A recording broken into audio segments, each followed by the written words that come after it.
Well, hey folks, welcome to another Day Tripping with Ken. Today, we're in downtown Anaheim. We're on the corner of Anaheim Boulevard and Broadway, which is right across from the city center here. And we're at the wonderful Museum. Now, I have never been here before, and I heard through D23 they were having a special exhibit all about Disneyland and the Walt Disney Animation Archives exhibit is here as well.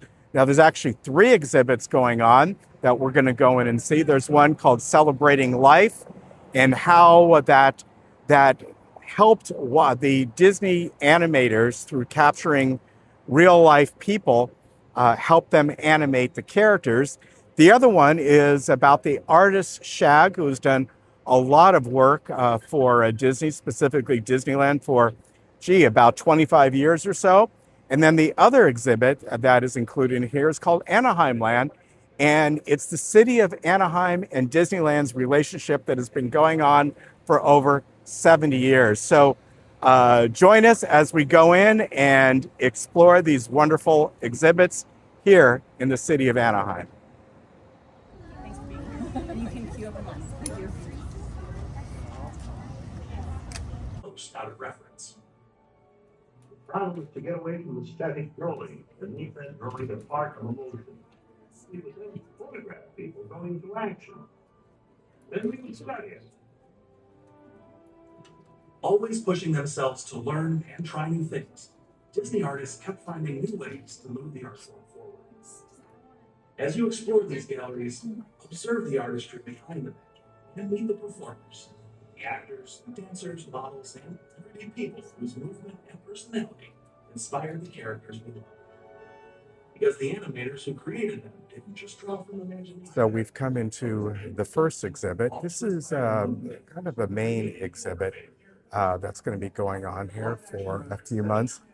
This is called Capturing Life and Creating Character, and it really goes through all the steps the Disney animators did and still do to get live action performers that they reference to create their characters. And what was so unique about Disney when other animators way back then was doing something called rotoscoping, which was basically filming the live actors and then just kind of tracing over them. Disney did not do that at all. Everything was done the start of watching the actors and filming them and then doing sketches and using that for reference the whole way. Now, part of that was taking the actors and actually making costumes for them. So that way, the artist could not only reference the actual actors' movements, but how they moved with the costume that eventually the animated characters would have. Now, this is an example of something that I never even knew about. It's called a twirl study. And here they have taken maquettes of what eventually is going to be the characters and put very similar costumes on them that they're going to be drawn in. And this way they can watch how the fabric flows back and forth. Here we have the actress that portrayed the Blue Fairy for the Pinocchio reference, and you can see how she's dressed up very similar to how the Blue Fairy was. And of course, even right down to the hairstyle, the wings, and the magic wand. And they would have her sort of act all the different movements and reference that. So here we have really a mock-up of one of the animators' desks. This isn't an actual one. It may look like it, but really the backing area there is just a flat that's painted on. But the actual desk is very similar. Of course, this is the animation disc that they would use. They could actually spin this around. There was a light behind it. And that way they didn't have to kind of contort themselves to draw the characters. They could just turn it upside down if they have to, whatever angle that they want. And often right above them would be more references in the form of maquettes. Now here are some posable simple maquettes. I mean, any good art store, you can go in today and buy these, but this is a great way to set up different poses and movements, and artists still use this today to getting the right pose so they can go around and all angles of it and see what it would look like, and really help them reference their sketches and what eventually would become characters. So we saw how they used the maquettes with the costumes on to get the movement of the actual flow of the gowns or the actual costumes that the characters would be wearing. And here's a good example of some of the process behind that. They take the actors here and they would be in costume and just doing the movements. Then sketches would be done, and then eventually the actual animation. That's Mark Davis up there, who went on to do Pirates of the Caribbean and Haunted Mansion and a whole lot of stuff for Disney Imagineering. I actually had the pleasure of meeting Mark Davis many, many years ago at Disney Imagineering. So long ago, it was called WED back then. And I was fortunate. I got a private tour of WED, something they would not do today. This was probably back in the mid 1970s. It's kind of convoluted how I went about getting that. So I was basically just a 17-year-old kid, but I sat down in his office, and at the time he was showing me the transformation of what was the Carousel of Progress. That was, of course, moving to Walt Disney World, but then he had just finished up America Sings. Now, if you remember that, that was in the Carousel building that occupied the Carousel of Progress at Disneyland. So he was showing me all his art and sketches for that. It had already been installed in Disneyland. So my next stop was down at Disneyland, so I could actually go on it.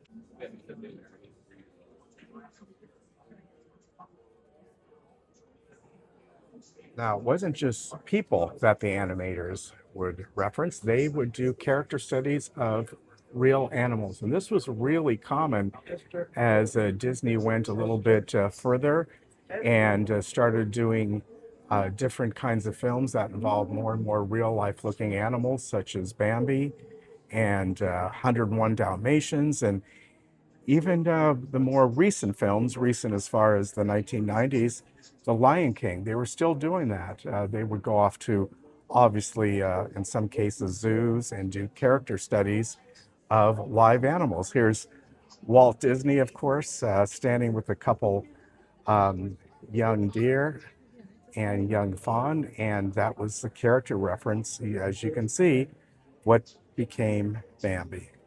I love this photo here of Walt Disney dangling a fish above a penguin so they could get film of that as the penguin would turn around. And here we have a mock-up of some giant scissors that were used back when they were doing Peter Pan. And this way they could get a reference of Tinkerbell. And you recall in one of the scenes, she gets stuck in a drawer. There's Joanne trying to, that's exactly what Tinkerbell did, right? She's stuck in a drawer and she finds a pair of scissors so she can kind of pry herself out. And, you know, this is how they would get that reference of very complicated angles. This is a great example of how they would take either photos or film of live action, as we see down here. This is the scene of the famous Does the Shoe Fit with Cinderella. And they have the live actors down here acting the part. And then up here is how the actual animation turned out.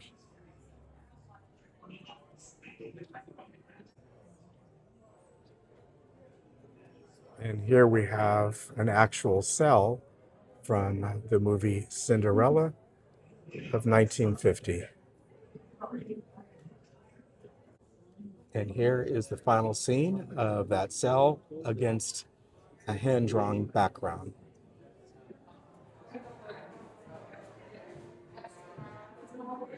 So this is another one of the exhibits here. This is all about the artist SHAG, who is Josh Argyle, and he has been doing artwork for Disneyland and Disney in general for many years. I know he started it before Disneyland's 50th birthday because I even have some shirts and some other memorabilia from back then. And even to this day, he did stuff for the 70th and is still doing artwork for them.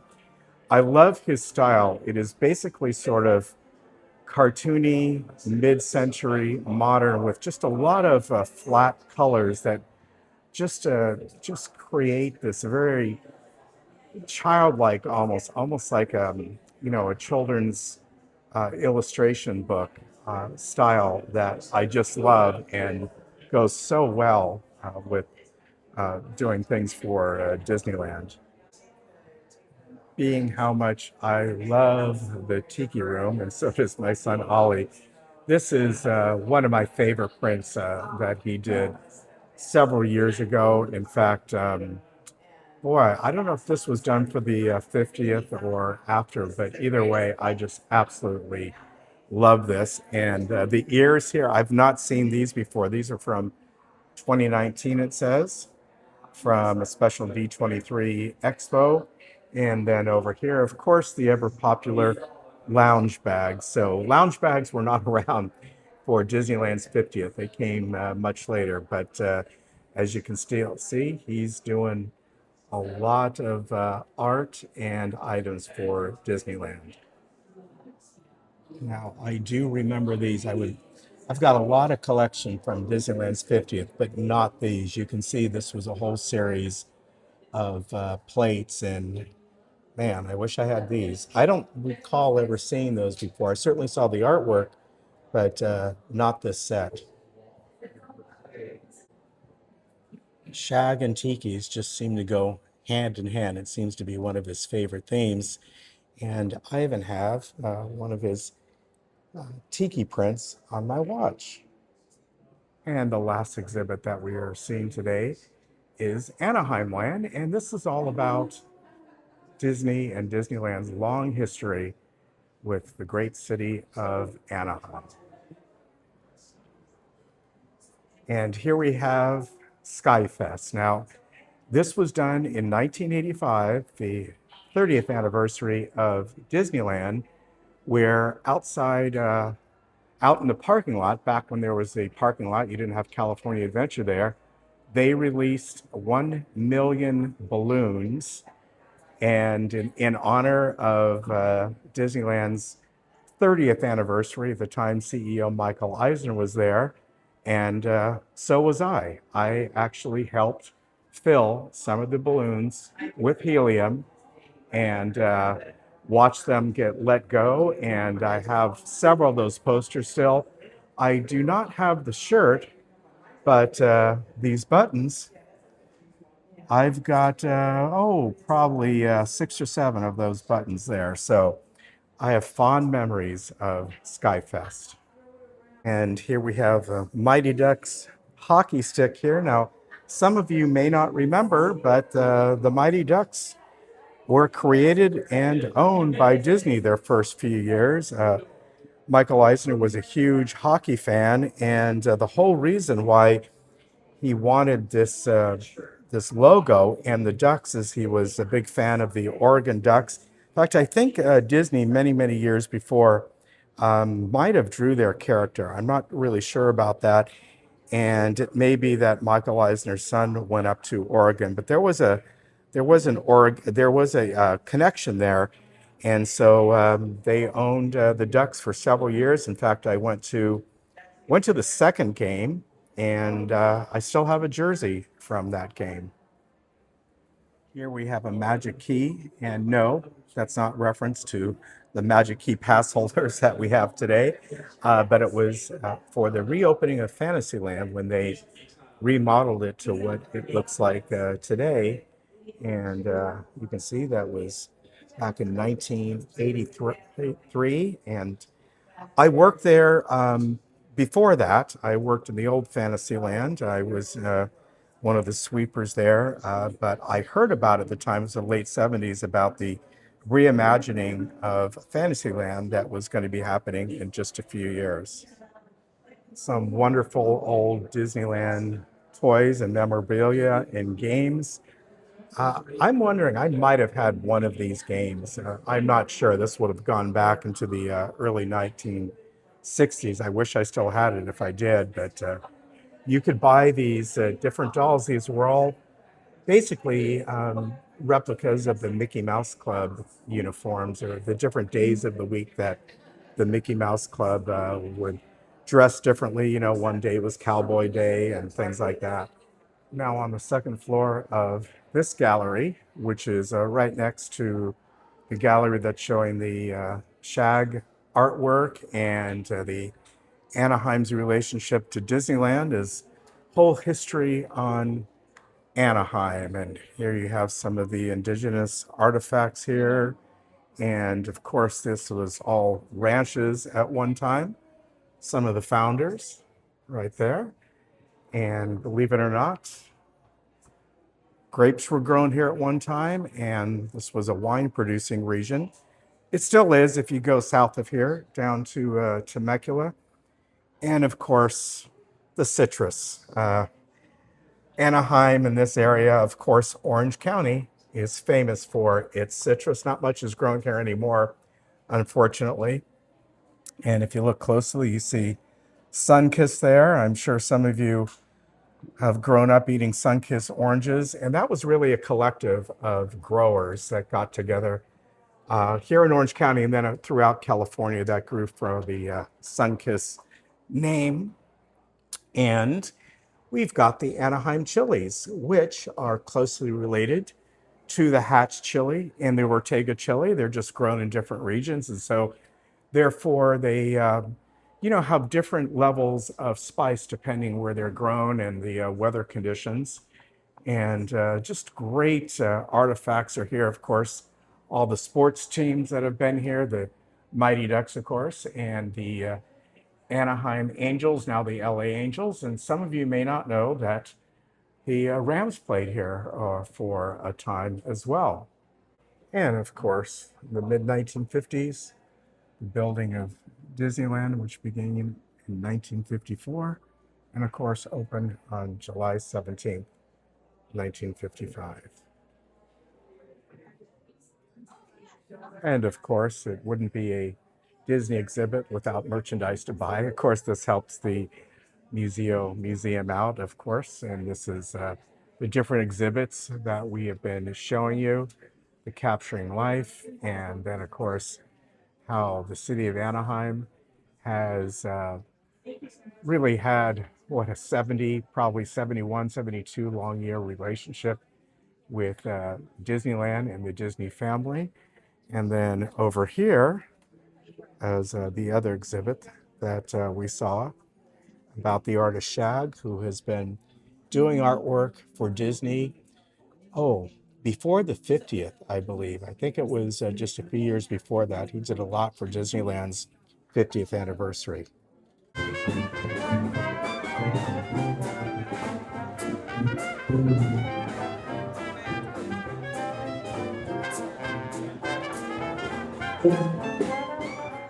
Well, I have to tell you, those were just absolutely wonderful exhibits. I have never been here before, even though, we come up to Disneyland every week, which is just down the road from here. And we've been up here to downtown Anaheim for a few times, but we've never been to this wonderful museum. And I'm glad I saw that they were doing this. I think we saw it come up on the D23 website as a special event. So it was so much fun to come here. Now, this exhibit is happening now. We're here at the soft opening on August 8th. It's going through November 1st. And Museo, I've been calling it Museo. That's wrong. It's called Museo, as I finally heard the director say. Now you can find this online. Just go to, search Museo. And as I said before, it's located right here in the center of Anaheim, downtown Anaheim, off Broadway. So very easy to find. You got the wonderful packing house just right a couple blocks down, which we've been to before if you want great places to eat and shop around. Parking is fairly easy. Lots of parking structures around here. Some of them are free. Where we park today is just right down the way from here off Broadway, and it's by their theater. I forget the name of their theater, but it's free. Now, we're here on the weekend because this is also right near the city of Anaheim, their city council, and the city buildings. Those parking structures may get full during the week, but they're free to park there. So, check that out. But, you can check out the exhibits here, both the ones that are going on now through all about the Disneyland exhibits and their future exhibits. Just search Museo online. It is just a wonderful, wonderful museum here in the heart of Anaheim. And so now we are going to be going down to the Anaheim packing house for dinner. We'll walk around there a little bit, and I'll take some video of that, and you can look around there if you haven't been there before. It's a great place to go. Sun is strong right now, so I'm a little bit in shadow, but we're going to walk down there. It's only, a block and a half down off Broadway here in Anaheim.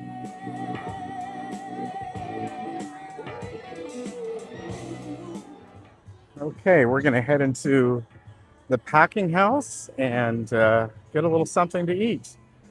So many choices inside of here.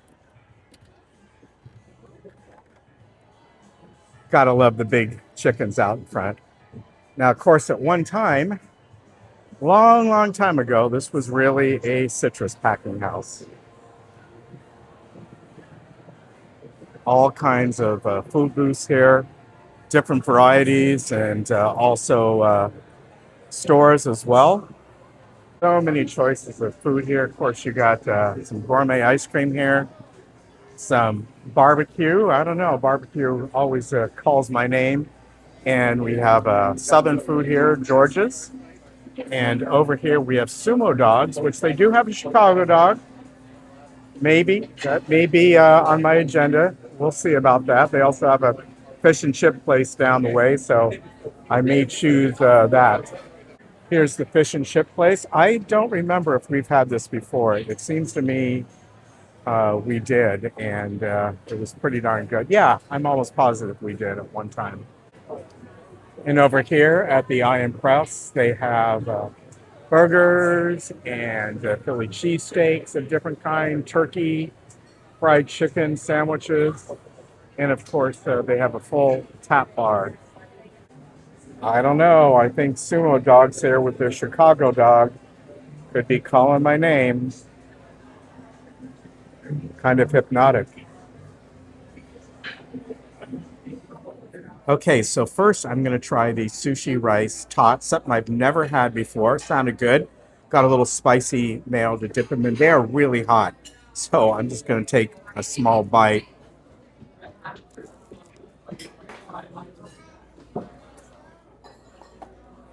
I really like these.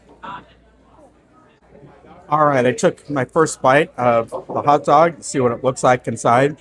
Pretty darn good. Now, it's not the traditional kind of hot dog as far as the actual hot dog that you would get in Chicago with the natural casing and the snap, but it is really tasty, and they sort of char broil it, so it has that nice char on the outside. So overall, pretty darn good. By the way, this was about, I think this was at $10 for the hot dog. I think about $3 for those sushi rice tots. So I'm going to enjoy it. Joanne chose to go over to George's, which is right across the way from Sumo Dog. And this is piggy fries, which looks really good. French fries with pulled pork and sauce and cheese. Hush puppies, which we love. And they just came by with some complimentary cornbread. So we're going to give that a try. All right, so there's a brief tour of the Anaheim packing house. As I said, just right down the street from Museo. If you park up near there, it's a very quick walk. In between there and here, there's other restaurants. There's sort of a park area. We walk through there, and almost every weekend they have sort of a craft fair going on where you can buy all different kinds of artwork and crafts and things like that. That's always fun. Sometimes I'll have special events there. Right next to here, the other side of this building, there's some specialty shops as well. So, you can come down here, especially on the weekend. It's not that crowded. Believe it or not, we're here Saturday early evening, and it's not that crowded here. And it's pretty calm outside there. So if you get down here, maybe Saturday afternoon, go to Museo if you'd like, which I do recommend, and then head over here for something to eat. You'll have a couple, 3 hours of just some really nice times here in the center of Anaheim. So thank you again for watching another day tripping with Ken. And as usual, all the usual stuff. If you can subscribe, please comment. If you end up going to the Museo exhibit and you see some of the stuff there, it brought back a lot of memories for me, especially seeing the Anaheimland stuff. I do recommend it, but comment back and let me know what you think, or if you come over here to the packing house, what's your favorite place to eat. So until next time, thanks again.